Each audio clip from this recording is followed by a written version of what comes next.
7 जून 2023 की शाम को टिम्पा बे फ्लोरिडा में एक 36 साल का आदमी उमर अब्दुल्ला अपने बेडरूम में आया। जैसे ही वो अंदर आया उसने तुरंत सभी खिड़कियां खोल दी। पर एक बात याद रखे कि टिम्पा बे फ्लोरिडा में काफी गर्मी होती है और ऐसे में उमर ने अपने घर में गर्म हवा को अंदर आने दिया।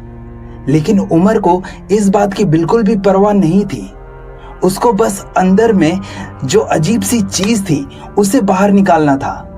आज की कहानी पर जाने से पहले अगर आपको डार्क और मिस्टीरियस कहानियां पसंद है तो आपका स्वागत है हमारे channel THS villa the house of stories में, क्योंकि हम ऐसी ही स्टोरीज आपके लिए लाते रहते हैं। अगर आपको हमारे वीडियोस अच्छे लगते हैं तो इस वीडियो को लाइक करें और हमारे चैनल को सब्सक्राइब करें ताकि हम ऐसी ही वीडियोस आपके पास लाते रहें। So let's go to the story.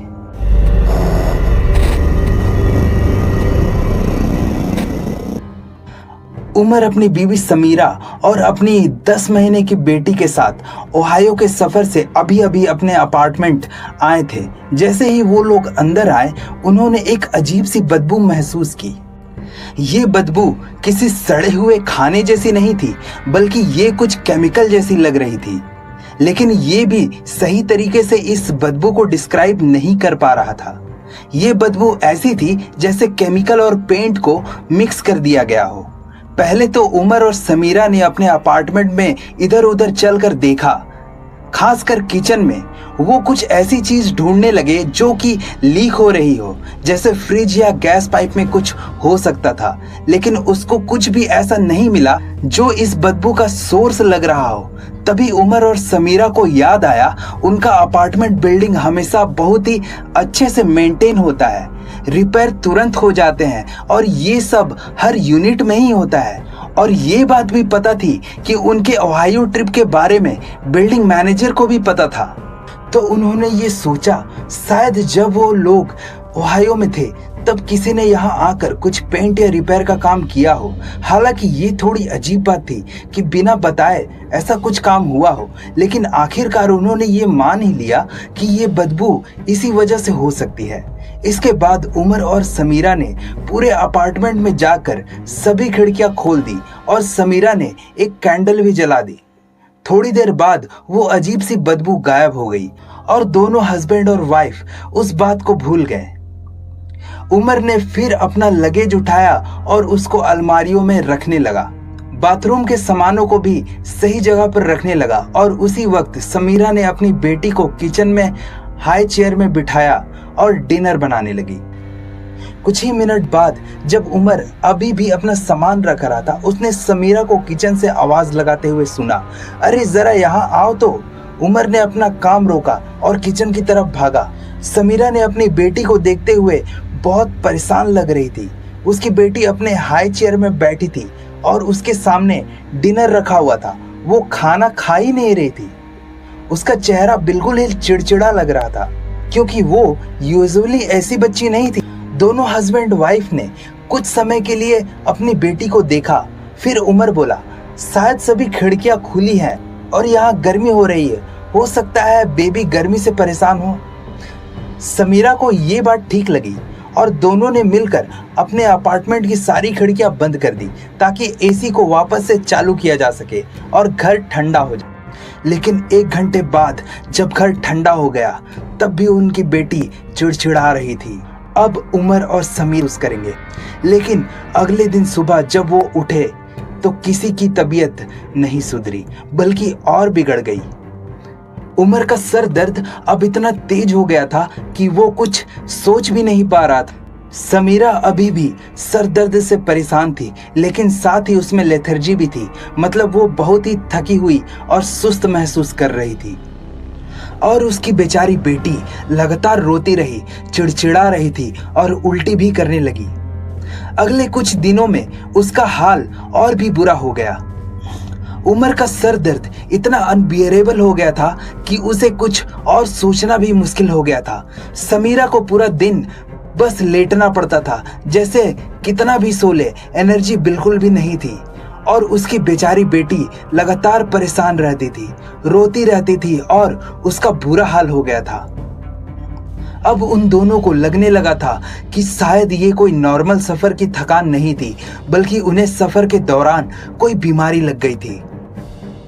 लेकिन उमर और समीरा को ये लगता रहा कि बस कुछ दिन और गुजर जाएंगे तो सब कुछ ठीक हो जाएगा। लेकिन 14 जून की सुबह, जो कि उनके ट्रिप के वापस आने के एक हफ्ते बाद थी, सब कुछ और भी बुरा हो गया। उस सुबह जब उमर अपनी बेटी के बेडरूम में गया तो उसका सर अब तक बहुत तेज दर्द कर रहा था। जब उसने अपनी बेटी को क्रिब से उठाना चाहा, तब उसने देखा कि पिलो पर उसकी बेटी के सर के नीचे उसके बेटी के काफी सारे बाल गिरे हुए। उमर ये देखकर बिल्कुल ही स्टड हो गया। उसने अपने सर दर्द को तुरंत भूलकर समीरा को जोर से बुलाया। समीरा, जो कि अब तक बहुत लेथर्जिक महसूस कर रही थी, तुरंत समझ गई कि कुछ सीरियस हो गया है। वो जल्दी से बेडरूम में आई और जब उसने भी अपनी बेटी के पिलो पर बाल देखे तो उसने तुरंत बेटी को उठा लिया।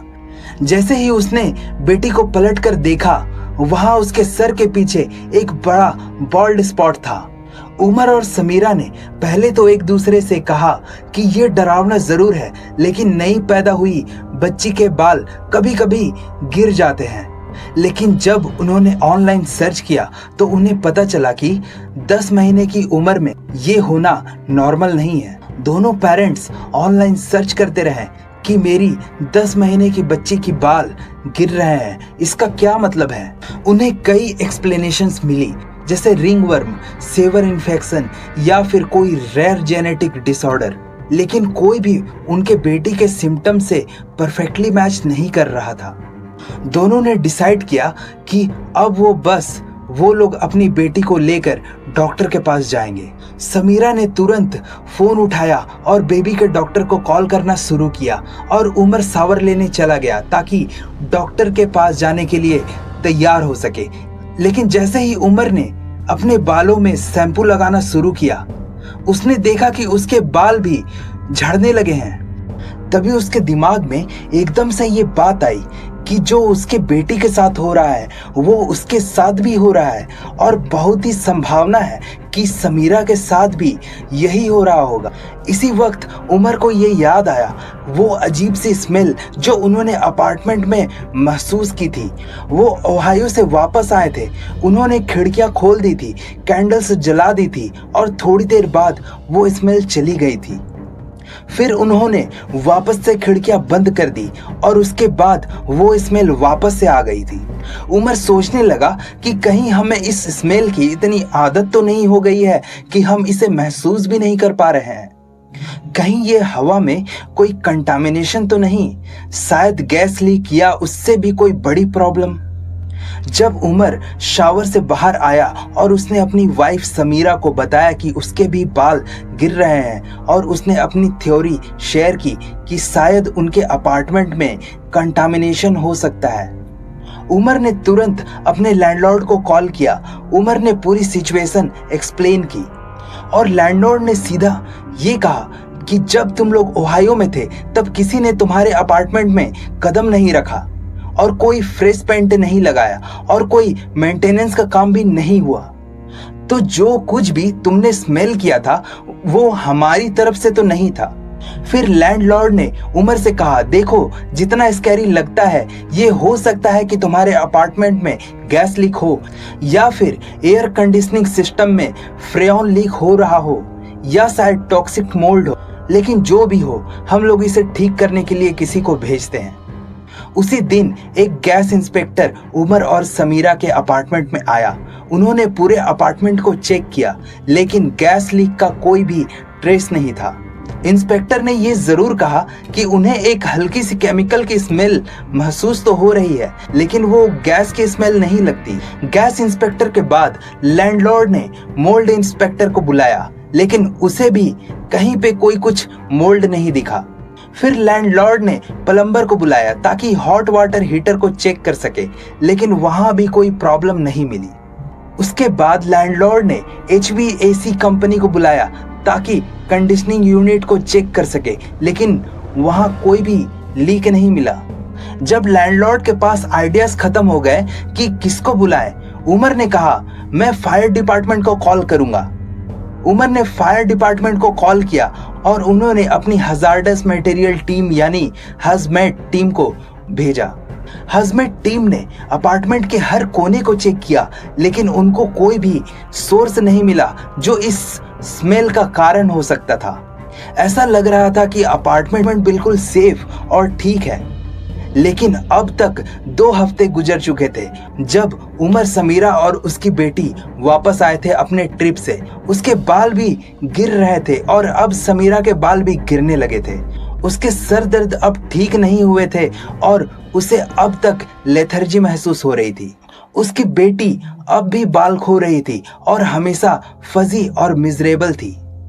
और अब तीनों को अजीब सी शॉर्टनेस ऑफ ब्रेथ होने लगी, जैसे कि अपार्टमेंट में चलने के दौरान अचानक से उन्हें सांस लेने में तकलीफ होने लगती थी। अब तक उनके अपार्टमेंट में जितने लोग आए थे, कोई भी कुछ गलत नहीं निकाल पाया था। उमर और समीरा उसकी फैमिली डॉक्टर के पास भी गए थे, लेकिन डॉक्टर्स को भी समझ नहीं आ रहा था कि उसके साथ क्या गलत हो रहा है। उनका सिचुएशन हर दिन के साथ और बुरा होता जा रहा था। उमर को लगने लगा था कि उसके पास कोई ऑप्शन नहीं बचा है। उसके लिए अपार्टमेंट छोड़ना मुमकिन नहीं था, क्योंकि वो अफोर्ड नहीं कर सकता था और इसलिए वो अपने अपार्टमेंट में फंस गया था, जो अब उसे टॉक्सिक लगने लगा था। लेकिन सब कुछ बदल गया 25 जून को, यानी उसके ट्रिप के वापस आने के 2.5 हफ्तों बाद। इस दिन उमर ने उस केमिकल स्मेल के बारे में कुछ डिस्कवर किया जो उन्होंने ट्रिप से वापस आने पर अपने अपार्टमेंट में महसूस की थी। वो वही स्मेल थी जो अपार्टमेंट में आने वाले हर लोगों ने महसूस की थी, लेकिन किसी ने भी उस स्मेल को पहचाना नहीं। 25 जून को उमर को स्मेल के बारे में एक राज पता चला। उस दिन उमर अपने अपार्टमेंट में बैठा था अपनी मिजरेबल कंडीशन में, और उसकी वाइफ और उसकी बेटी बेडरूम में थे। तभी अचानक से उमर को वो अजीब केमिकल स्मेल फिर से महसूस हुई। जैसे ही उसने वो स्मेल महसूस की, उसे खांसी आने लगी। पहले तो उसने सोचा कि लैंडलॉर्ड को फोन करे, लेकिन फिर उसने डिसाइड किया कि इस बार वो अपना खुद का एक्सपेरिमेंट करेगा। इस बार उमर स्मेल से दूर जाने के बजाय उस स्मेल को और गहरा सांस लेकर महसूस करना शुरू किया, ताकि वो पता कर सके कि वो स्मेल कहाँ से आ रही है। वो अपने अपार्टमेंट में इधर उधर चलने लगा, हवा को सूंघता हुआ उस स्मेल का पीछा करता हुआ। धीरे धीरे उसने स्मेल का पीछा करते करते अपने किचन में हॉलवे तक जाते हुए फ्रंट डोर तक पहुंचा। और जब वो फ्रंट डोर तक पहुंचा तो उसे महसूस हुआ कि वो स्मेल सबसे ज्यादा स्ट्रॉन्ग यहीं पर थी। उमर ने डोर पर वो केमिकल स्मेल महसूस करते ही झटके के साथ दरवाजा खोला, ये सोचकर कि शायद हॉलवे में कोई केमिकल क्लाउड हो। लेकिन जैसे ही उसने दरवाजा खोला, बाहर कुछ नहीं था। जब उसने हॉलवे में स्मेल किया तो स्मेल वहां इतनी स्ट्रॉन्ग नहीं थी। थोड़ी देर के लिए वो कंफ्यूज हो गया और दरवाजा बंद करने के बाद वापस अपने अपार्टमेंट में जाने लगा। लेकिन फिर उसने रुक कर अपने दरवाजे को दोबारा देखा और सोचा, क्या ये स्मेल दरवाजे से आ रही है? उमर ने दरवाजे को करीब से स्मेल करना शुरू किया और डोर के निचले हिस्से में कुछ महसूस किया। उसने देखा कि डोर के नीचे कुछ अजीब सा था। उमर तुरंत अपने घुटनों पर बैठा और डोर के नीचे देखने लगा। जैसे ही उसने देखा, उसका दिल तेज धड़कने लगा। उसने कुछ ऐसा देखा जिसने उसका होश उड़ा दिया था। उमर तुरंत अपनी बीवी समीरा के पास गया और उसे बताया कि उसने क्या देखा। समीरा के साथ बात करके दोनों ने प्लान बनाया। उस रात उमर ने चुपके से अपना फ्रंट डोर खोला और हॉलवे में जाकर एक बड़ा सा फेक प्लांट जो हॉलवे के एंड में ही था, उसके अंदर कुछ छुपा दिया। 27 जून को 2 दिन बाद दिन के 5:30 बजे के आसपास वो केमिकल स्मेल फिर से अपार्टमेंट में फैलने लगी। उनकी बेटी इतनी बुरी तरह से खांसने लगी कि उसे उल्टी आने लगी। जब समीरा अपनी बेटी का ध्यान रख रही थी, उमर ने चुपके से अपना फ्रंट डोर खोला और हॉलवे में जाकर प्लांट के पास गया जहां उसने 2 दिन पहले कुछ छुपा दिया था। उस चीज को उठाया और वापस अपने अपार्टमेंट में गया। फिर उसने अपना ऑफिस का डोर बंद कर दिया। कुछ देर बाद जब उमर अपने ऑफिस से बाहर आया तो समीरा उसका ही इंतजार कर रही थी। उमर का चेहरा बिल्कुल ही सफेद हो चुका था। वो बहुत ही शॉक था और मुश्किल से ही बोल पा रहा था। समीरा ने पूछा, क्या हुआ, तुमको क्या पता चला? उमर ने कहा, हमें यहाँ से निकलना होगा, बेटी को ले लो और हमें तुरंत यहाँ से निकलना होगा हॉस्पिटल जाने के लिए। उमर ने जो डिस्कवरी की थी उससे वो और उसकी बीवी समीरा पूरी तरह से हिल चुके थे। उमर ने ऑपरेटर को कॉल करके बताया कि उसने अपने फ्रंट डोर के नीचे एक अजीब सा क्रैक देखा जहां से अंदर और बाहर का नजारा दिखाई दे रहा था। उमर और समीरा ने मिलकर उस हॉलवे में एक प्लांट के अंदर एक वीडियो कैमरा छुपा दिया था जो उसके फ्रंट डोर पर ही फोकस था। उसका शक था कि वो चीज इस क्रैक से उनके अपार्टमेंट में घुस रहा है और वो इसको कैमरा में कैप्चर करना चाहते थे। 2 दिन बाद सुबह के करीब 5:30 बजे उनकी बेटी ने खांसना शुरू किया और उमर ने वो केमिकल स्मेल अपने अपार्टमेंट में महसूस किया। तो उमर जल्दी से कैमरा उठाकर अपने ऑफिस में गया और फुटेज देखने लगा। जब उसने फुटेजेस को देखा तो उसे अपनी आंखों पर विश्वास नहीं हो रहा था। वीडियो में देख रहा था कि 25 जून की सुबह 5:30 बजे से थोड़ी देर पहले एक आदमी सीढ़ियां चढ़कर हॉलवे में आता है जो उमर और समीरा के अपार्टमेंट में एक डोर पर रुकता है। उस आदमी के हाथ में एक सिरिंज था जिसने उसे नीचे के क्रैक में डाला और प्लंजर दबा दिया। सिरिंज से कुछ अंदर इंजेक्ट किया, फिर वो जल्दी से सिरिंज निकालकर सीढ़ियों से नीचे चला गया। जब उमर और समीरा ने ये देखा वो तुरंत ही अपनी बेटी को लेकर हॉस्पिटल के लिए निकल गए और 911 को कॉल करके पुलिस को इस बारे में बता दिया। पुलिस जल्दी से उमर और समीरा के अपार्टमेंट कॉम्प्लेक्स में आ गए, लेकिन वो सीधा उनके अपार्टमेंट में नहीं गए बल्कि उनके नीचे वाले अपार्टमेंट में गए। नीचे वाले अपार्टमेंट का किराएदार 36 साल का जूमिंग ली था जो यूनिवर्सिटी ऑफ साउथ फ्लोरिडा में अपनी पीएचडी केमिस्ट्री में कर रहा था। वो एक शादीशुदा आदमी था और 2 बच्चों का बाप भी था। उमर और समीरा उसे एक अच्छा आदमी समझते थे। वो बिल्कुल शांत रहता था, अपने आप में रहता था और उसकी बेटी के पैदा होने के बाद उसको एक गिफ्ट भी दिया था। लेकिन उस रात जब पुलिस जूमिंग के अपार्टमेंट में आई और उसने दरवाजा खोला तो उसे तुरंत अरेस्ट कर लिया गया। पता चला कि जूमिंग ली उमर और समीरा के बेटी के पैदा होने के बाद से ही उसकी आवाज और शोर से परेशान हो गया था। चाहे उसकी बेटी कितना भी हल्का आवाज करे, जूमिंग ली के लिए वो शोर सहन करना बहुत मुश्किल हो जाता था। ये उसके लिए ऑब्सेशन बन गया था और उसका मन हमेशा उसकी बेटी की आवाज सुनने में लगा रहता था। जूमिंग ली की इरिटेशन सिर्फ उमर और समीरा की बेटी के आवाज तक ही सीमित नहीं थी, बल्कि उनके अपार्टमेंट से आने वाली हर एक छोटी सी आवाज भी उससे गुस्सा दिला देती थी। ये गुस्सा इतना बढ़ गया था कि जूमिंग ने बार बार होम टाउन एसोसिएशन और पुलिस के पास जाके उनके खिलाफ कंप्लेंट्स की। उमर और समीरा को इस बात का पता था कि नीचे वाला पड़ोसी उनसे नाराज है और इस वजह से उन्होंने अपने अपार्टमेंट में हर एक मुमकिन कोशिश की कि वो शांति बनाए रखे। उन्होंने सोचा कि शायद वो सच में ज्यादा आवाज कर रहे हैं, लेकिन असल बात ये थी कि उनकी बेटी छोटी थी और बच्चे कभी कभी आवाज करते हैं। फिर भी उन्होंने जितना हो सका अपनी तरफ से सब कुछ किया कि वो अपने पड़ोसी को डिस्टर्ब ना करे, लेकिन जूमिंग का गुस्सा अपनी चरम पर पहुंच चुका था। उसने अपने केमिस्ट्री के नॉलेज का इस्तेमाल करके एक जहरीला मिक्सचर बनाया जो मेथाडोन और हाइड्रोकोडोन जैसे केमिकल से बनी थी। फिर उसने ये जहरीला मिक्सचर एक सिरिंज में डालकर उमर और समीरा के अपार्टमेंट के दरवाजे के नीचे एक छोटे से क्रैक से अंदर इंजेक्ट करना शुरू कर दिया। उसका मकसद था कि वो उन्हें जहर दे दे ताकि वो हमेशा के लिए चुप हो जाए। जब तक जूमिंग को अरेस्ट किया गया तब तक वो 1 महीने से भी ज्यादा वो मिक्सचर उमर और समीरा के अपार्टमेंट में इंजेक्ट कर दिया था। ये जहर ही उमर और समीरा और उसकी बेटी के बीमारियों की असली वजह थी। खुशकिस्मती से उमर और समीरा ने सूझबूझ दिखाते हुए वो कैमरा लगाया और जूमिंग को अपने कैमरा में कैप्चर कर लिया।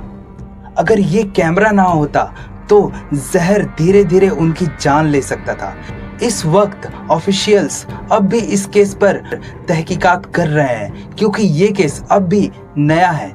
लेकिन लीगल प्रोसेस तब रुक गई जब जूमिंग को चाइना वापस डिपोर्ट कर दिया गया। अब तक जूमिंग पर किसी जुर्म का इल्जाम नहीं लगाया गया और क्रिमिनल केस अब भी खुला है। अगर कभी जूमिंग दोबारा यूएस के किसी हिस्से में आए तो उसे फौरन गिरफ्तार कर लिया जाएगा। तो दोस्तों, कैसी लगी आपको हमारी आज की ये स्टोरी? हमें कमेंट करें और साथ ही वीडियो को लाइक कर दें और हमारे चैनल को सब्सक्राइब भी कर दें ताकि ऐसी कहानियां हम आपके पास लाते रहें।